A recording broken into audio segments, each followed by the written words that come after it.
잘 지내셨나요? 네. 네, 우리가 저번 시간에 배웠던 프랑스와 한국 간의 외교장관 의계 그 반환 협상에 대해서 배웠었는데 혹시 내용이 기억나시나요? 기억이 안 나죠. 너무 오래돼서. 그래서 선생님이 오늘은 프랑스 외교장관 의계를 반환하는 과정을 잠깐 한 1분 정도 간략하게 소개를 하고 바로 본문으로 넘어갈게요. 예.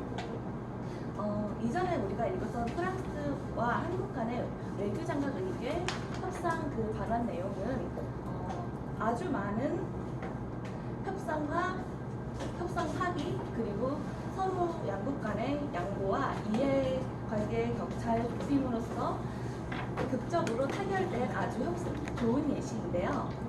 협상에 관한 내용 중 선생님이 가장 주목하고 싶은 것은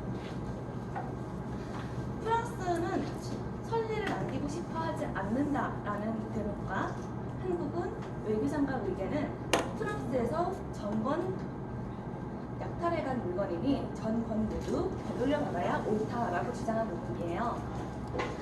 한국과 프랑스는 각각 문화재 약탈국가, 문화재를 약탈당한 쪽의 입장으로 토론을 처음엔 진행을 했다가 이제 후반에서는 서로 그러한 입장을 접어두고 양국 간의 국민 정서를 고려하여 시간을 더 끌기보다는 서로 조금씩 양보하고 합의하는 것으로 마무리를 했는데요. 오늘은 그 협상이라는 주제를 가지고 잠깐 그 뒷이야기를 마무리할 거예요. 페이지 277쪽을 보면 제1문제로 한국과 프랑스가 협상을 하게 된 목적과 양국의 이해가 충돌하게 된 까닭을 살펴보자 라고 했는데요. 양국 간 협상의 목적이 뭐였는지 기억나시나요? 외교장관 의계 방안이요. 네, 맞아요. 양국 간 외교장관 의견을 가지고 긴밀하게 협상을 통해서 서로 이야기를 주고받았는데요. 양국 간 이해가 충돌하게 된 까닭은 무엇이었을까요? 기억나지 않을 것 같으니까 선생님이 다시 한번 말해줄게요. 양국 간의 이해가 충돌하게 된 까닭은 우리나라는 외교장관 의견을 한날 항시에 전권 약탈을 당했으니 이것을 전부 되돌려 받았으면 좋겠다라고 말했는데요. 여기서 가장 중요한 포인트는 조건 없는 무조건적인 반환입니다. 하지만 프랑스는 자신들이 지난 몇백 년의 역사를 통해서 약탈해온 물건이나 혹은 다른 문화재를 그리스, 영국, 독일 등의 다른 나라가 한국을 선례를 들어서 문화재를 반환 요청을 할까봐 그 선례를 남기지 않기 위해 굉장히 보수적이고 거부적인 입장을 취해왔어요. 그렇기 때문에 양국의 이해가 충돌하게 되었고 협상은 쉽게 타결되지 않았습니다. 그럼 외교장관 의계 반환을 위해서 협상을 어떻게 진행했는지 잠깐 살펴볼 건데요. 그 전에 협상의 진행 과정을 선생님이 아주 간략하게 잠깐 설명을 해줄게요. 협상에는 크게 세 가지의 진행 과정을 거치게 돼요. 세 가지 중 첫 번째로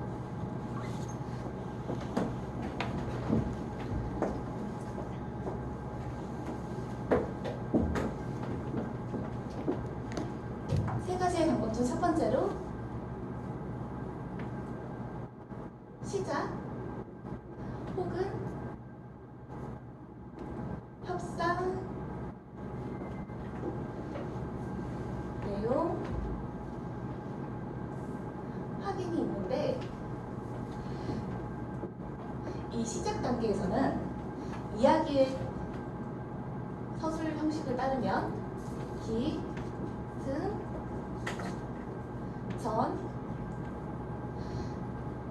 결중, 기와 승자에 해당되는 구간이에요.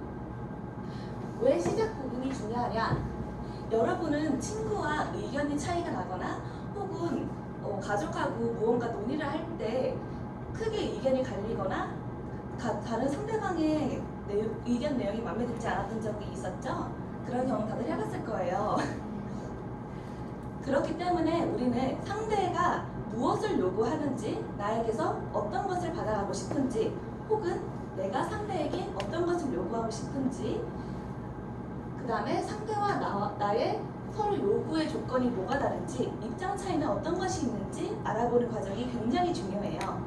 모든 협상과 논의의 시작은 이 시작 단계에서 협상 내용을 확인을 하고 이것을 좁혀 나가기 위해 큰 틀을 잡는다라고 생각을 해서 여기서 제대로 출발하는 것이 가장 올바른 협상의 태도예요.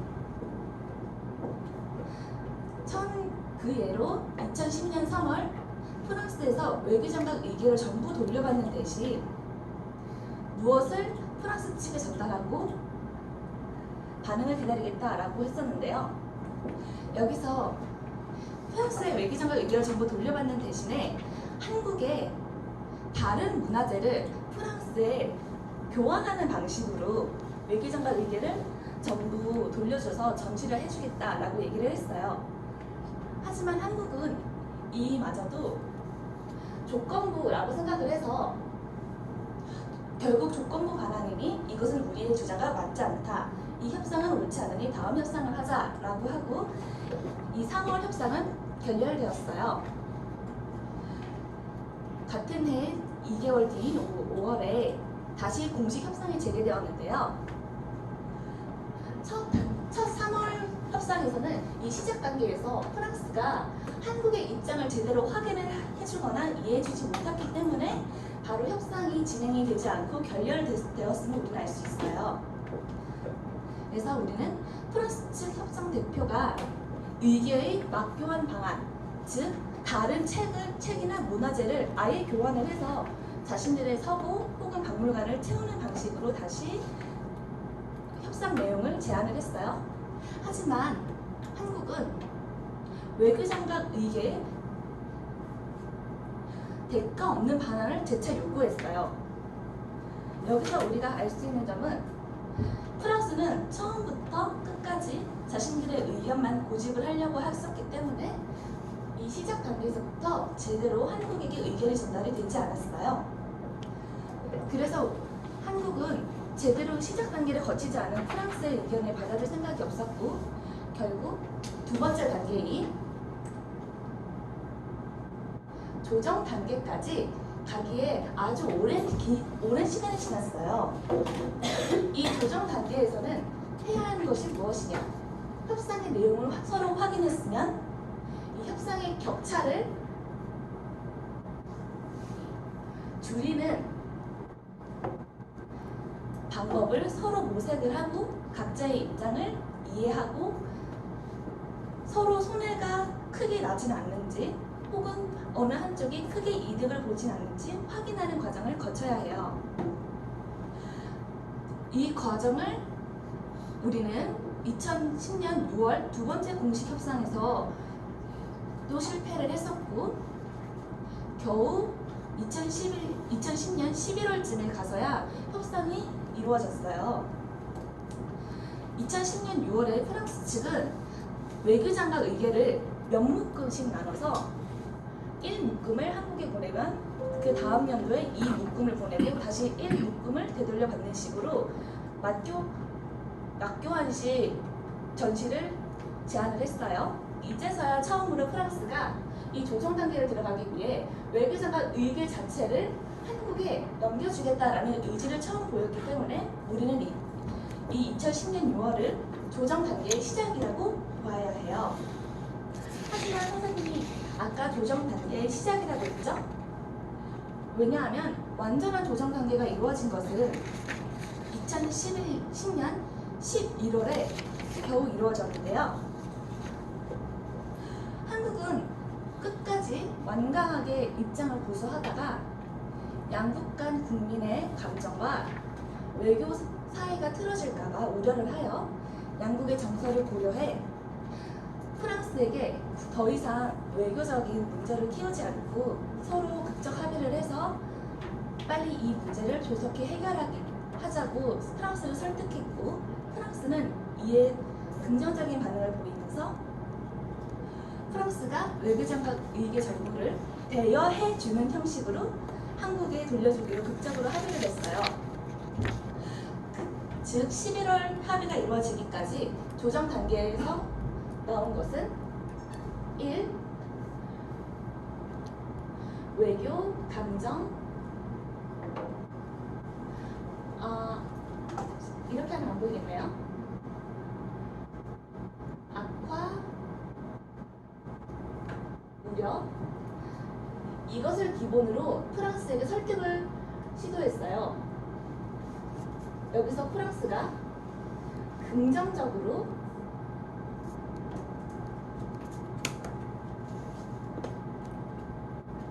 이 외교 감정이 악화될 것을 우려한다는 한국의 입장에 동의를 했고, 결국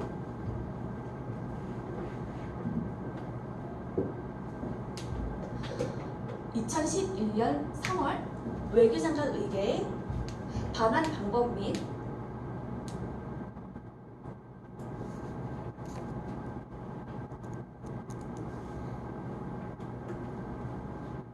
학술 연구에 아이고 미안해요 글자가 논의에 관한 구체적인 세부 협의를 시작하게 되었어요. 우리가 보통 착각하기 쉬운 게 2010년 11월에 이미 협상이 마무리가 된 것이 아니냐, 종료가 된 것이 아니냐라고 착각하기 쉬운데, 진정한 협상은 사후에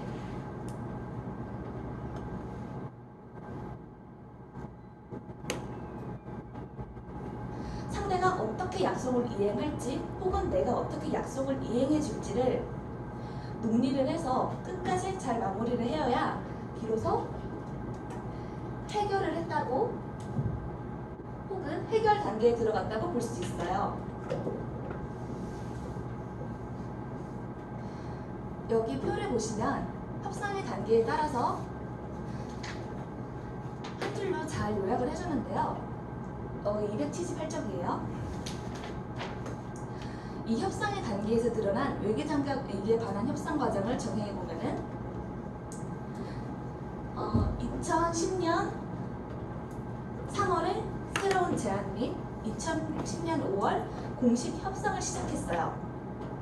즉 여기서도 표를 보시면 아시겠지만, 즉 협상 시작 단계가 한 번 결렬되고 다시 재시작함으로써 시작 단계와 조정 단계가 겹치게 된 것이 5월이에요. 즉 협상이라는 것은 한 번에 딱딱딱 나눠서 구분할 수 있는 것이 아니라 그 과정을 통해 시작은 어느 정도이고 조정은 어느 정도이고 마지막 협상 및 해결 단계가 어느 정도인지를 가늠할 수 있어요. 하지만 이 가늠을 하기 위해서는 일단 해결 과정이 전부 끝난 후에 다시 찬찬히 살펴보아야 알 수 있는 문제이기 때문에 여러분들은 이것을 3월은 시작이고 5월이 조정이고 조정해서 11월까지 조정을 했어 라고 단호하게 얘기할 수는 없는 부분이에요. 여기서 필자가 우리나라 외교통상부 본부의 제안서가 지닌 의의와 문제를 해결 가능성을 어떻게 평가하는가라고 시작을 해서 여기서 프랑스 측은 왜 외교장관 의기에 관한 문제를 해결해야 할 필요가 있다고 판단하는가 라고 이렇게 질문 3개가 있잖아요.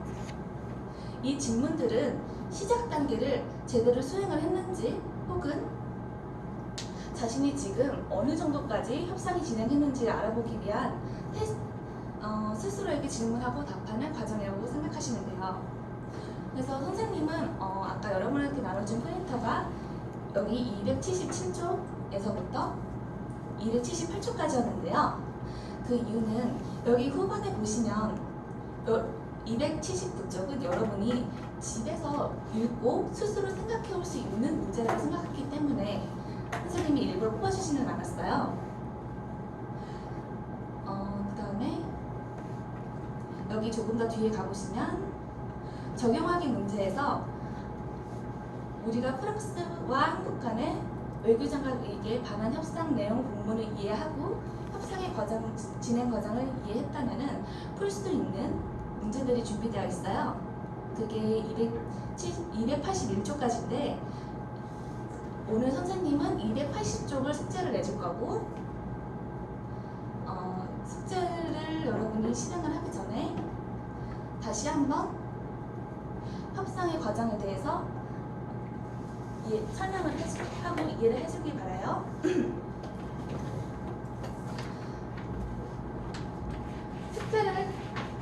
숙제를 진행하기 위해서는 일단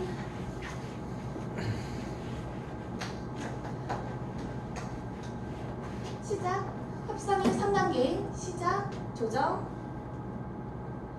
해결 단계가 있다라고 했죠.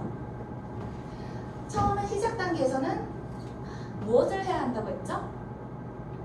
기억나는 사람? 갈등 원인을 뭔지 알아보고. 네, 맞아요. 서로의 입장을 이해하고 그 다음에 갈등이 시작되는 이유가 무엇인지 원인을 분석하는 것이 중요해요. 그 다음에 시작 단계에서 조정 단계로 넘어왔을 때 조정 단계에서 해야 하는 일은 무엇일까요? 네, 맞아요. 상대방을 이해하고 상대방과 나의 의견을 통일시키기 혹은 합의하기 위한 조건을 알아가는 것이 조정 단계에서 중요해요. 마지막으로 해결 단계에선 무엇을 해야 한다고 했죠? 맞아요. 서로를 존중해서 타협하고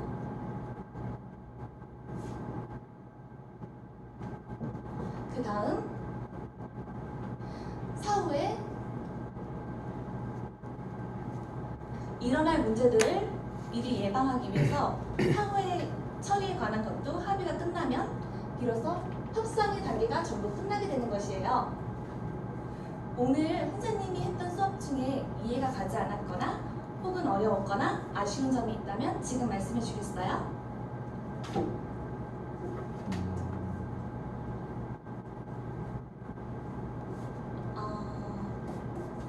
만약에 질문이 없다면은 오늘 아까 선생님이 말했던 여기 적용하기에서 5번 문제와 우리 모둠이 맡은 역할 이거는 하지 않아도 돼요. 모둠 숙제니까요. 그 다음에 여기 뒤에 이 전문가 협상으로 갈등 상황 해결하기는 여러분이 시간이 남는다고 해도 좋고 하지 않아도 선생님이 점수는 걱정하지 않을 테니까 여기 내용에 있는 본문을 한번 읽어보고 자기라면 어떻게 해결했을까 하고 한번 고민을 해봐도 좋을 것 같아요. 오늘 수업 들어줘서 고맙고 또 내일 봐요.